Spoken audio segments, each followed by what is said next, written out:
৭৫ জনের মধ্যে majority vote হলেই সে সংস্কার আপনা আপনি কার্যকর হয়ে যাবে। সো আপনাদের ব্যাপার, আপনারা ইচ্ছা করলে নেন, না নেন।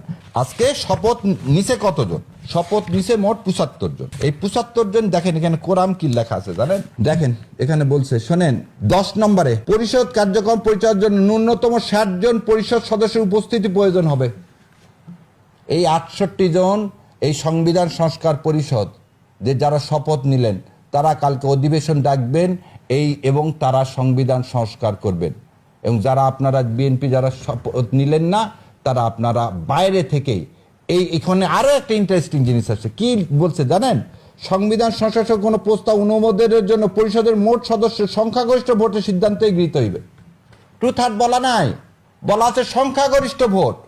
তা আমার 75 জন, 60 জনে কোরাম 75 জন ডাকবেন এবং যে কোনো সংস্কার তারা মেজরিটি ভোটে 75 জনের মধ্যে মেজরিটি ভোট হলেই সে সংস্কার আপনা আপনি কার্যকর হয়ে যাবে।